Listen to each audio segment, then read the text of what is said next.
Welcome back mga kaaldab. Ito po yung issue na walang katapusan.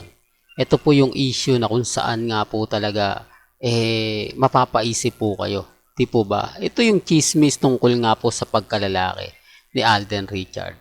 Talagang nakakasawa naman po, di po ba? Bakit nga po ba lagi yan ang issue? Bakit nga po ba lagi yan topic? Di po ba? Doon pa lang mapapaisip na kayo, no, mga kaaldab. Walang katapusang issue. Tapos kay Baby Teo, kay Playmate, di po ba? Speaking of Baby Teo at Playmate, ito po yung nakakatuwang post. Ang dami pong komento rito, mga kaaldab.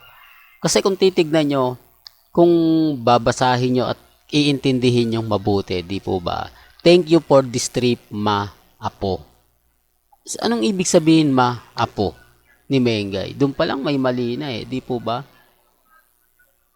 You're most welcome, nak. Yay! Maghihintay kami ni Daddy Bemo at sabay natin dadalhin ang mga babies ninyo sa Nesiko at pagugulungin ko sa snow. Ha ha ha. At ikaw na ang magbibideo at magpipicture sa amin. Mga babies, sino nga po kaya yung mga babies na tinutukoy dito? Sino nga po kaya ang Daddy B mo? Di po ba? Hindi kaya si Alden Richards ang tinutukoy ni Sylvia Sanchez? Oops, issue na naman yan, Mr. Destiny. Alam mo, kaya ka lagi nababash Ano yan, si Ibyang nagsabi ng ganyan na si Alden Richards. Alam ko yan na magiging senaryo. Alam ko yan na magiging reaksyon na makakapanood ng video natin. Alam ko yan ang sasabihin nila sa akin na nag-iilusyon ka na naman, Mr. Destiny. Sa katitira mo lagi ng katol, yan yung hindi, sa akin po senaryo lang. Pinaglalaroan ko lang po ang mga sinasabi ni Ibyang at ni Maine Mendoza. Ganun talaga, malikot talaga yung isip natin. Kumbaga advance tayo mag-isip. Kasi sa kanila naman po talaga nang gagaling. Di po ba? Mga babies, di po ba? Dapat anak nyo. Di po ba? Ibig sabihin lang po talaga, dalawa anak ni Maine Polkerson. Oops, issue na naman yan, Mr. Destiny. Kumbaga, alam mo kaya ka talaga lagi na pag-iinitan sa mga binibitiwan mong salita na may punto naman. O ba?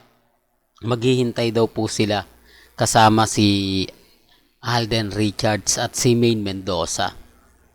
Alam nyo sa totoo lang po, kung napanood nyo ang interview ni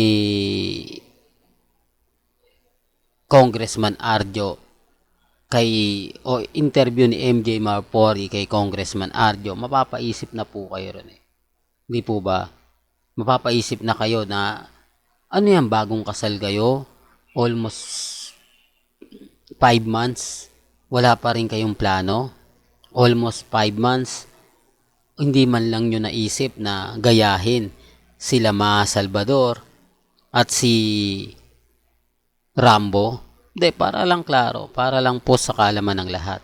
Pero bago nga po pala natin ituloy itong magandang update natin, kung bago ka lang sa channel na to at isa kang true-blooded Aldab Nation na nagmamahal po kila Mengay at Isoy, tama po ang channel na pinuntahan mo, kaya consider na po kitang bagong subscriber at huwag mong kalimutang i-share ang mga video po natin sa mga mami, sa mga titas at sa mga senyor.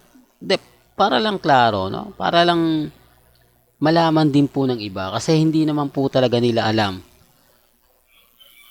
o siguro hindi po nila napanood na may interview po na naganap sa Inasal Republic sa Tomas Morato, si MJ Marpori at si Congressman Arjo. Doon sinabi niya na wala pa silang balak ni Mengay Kuno na kumbaga magkaroon ng chikiting. Hindi naman lingid sa kaalaman ng lahat na nag-post nga po si Ma Salvador na magkakaroon na nga po sila ng chikiting ni ni Rambo. Di po ba? Hindi, para lang klaro. Alam nyo naman po, dito sa channel ni Mr. Destiny, lahat naman po updated tayo. Doon pa lang, hindi na po at wala pong plano. Tapos sasabihin dito ni Ibyang na babies. Parang may mali. Parang hindi ata sila nagkakaroon ng komunikasyon ni Maine Mendoza o ni Congressman Arjo. Di po ba? Para lang klaro, para lang po sa dumadaan at bumibisita sa channel natin. Kaya nga po ako kalmado, kampante, lalo na po sa social media, lalo na po sa Instagram, sa Twitter, sa Facebook. Sabi ko nga po sa inyo, bakit po kaya si Alden Richards hindi magawang ma-interview ni Christopher Min? Puro paninira lang po siya. Di po ba? At bakit si Mengay wala rin pong ganap, wala rin pong update pagdating po sa mga interview? At eto pa po, marami nagtatanong sa atin. Bakit nga po raw hindi magawang interviewin ni Julius Babaw si Maine Polkerson? Bakit hindi daw niya pagsugurin sa pamamahay po nila Congressman Arjo sa Quezon City? Gayong malapit lang po ito sa TV5. Siyempre, Mandaluyong, di po ba? Ilang oras lang naman ang biyahe. Nasa Quezon City ka na. Bakit daw po hindi ito magawang interviewin nila Christine at Julius? Di po ba? Gaya nga po ng ginawa nila sa mga legit Dabber Cats. Kay Alan Kay, kay Bossing. Samantalang nasa loob po ng TV5 si Maine Polkerson. Di po ba? Yun ang mga sinasabi natin mga kaaldab, na tanging si Alden Richards lang ang ini-interview nila. Tapos si Christopher Min, hindi niya magawang interviewin si Alden Richards. Hindi niya magawang, kumbaga, kausapin man. Kaya nga po nababas ng gusto si Alden dahil po kay Christopher Min. Ginagawa niya ng issue, ginagawa niya ng mga hindi maganda, talagang. Tapos ngayon yung sinasabayan pa ng GMA, halatang halata naman po, no? Na pag sikat na sikat ka, talagang ikaw yung topic. Kapag sikat na sikat ka, ikaw yung pinag-uusapan. Kapag napakaraming mga ganap, napakaraming talagang sinasabi ko lang po para lang po klaro, sinasabi ko lang po para po sa kaalaman ng lahat. Di po ba? Alam nyo naman po si Mr. Destiny, kapag update lang pinag-uusapan, hindi naman po tayo nagpapa-apekto sa mga bagay na ganyan. Kaya lang syempre, pag trending ka at ikaw yung pinakabida at ikaw yung pinakasikat, talagang pag-uusapan ka. Alden Richards yan di po ba? At Maine Mendoza yan. Sinasabi ko lang po para lang po sa kaalaman ng lahat. Sa mga ayaw maniwala, sa mga fake news, sa mga nagsasabi na, Mr. Destiny, move on na kayo. Tapos na yung Aldab. Wala na kayo, kumbaga, tanggapin nyo na lang yung katotohanan na hindi na kayo magkakaroon ng ganito, hindi na kayo magkakaroon ng gano'n. Wala namang pong problema ron. Ang importante lang po sa akin, maging updated kayo. Ang importante lang naman po sa akin, yung mga nangyayari at nagaganap. Sa mga ayaw pong maniwala, sa mga nagsasabi ng ganito, ganyan, etc. etc. Di po ba? Relax lang. Yun lang naman po ang gusto kong mangyari. Yun lang naman po yung lagi kong pinapaliwanag at sinasabi. Sa mga ayaw pong maniwala, okay lang po yan. Pero kung papansinin nyo, kung pagtutuunan nyo ng pansin yung mga sinasabi ko, mga binabalita ko, talagang mapapaisip po kayo. Di po ba? Ito'y matagal ng issue po kay Alden, ang bakla o ang bading. Tapos ang issue kay Baby Teo, kay Mengay, di po ba?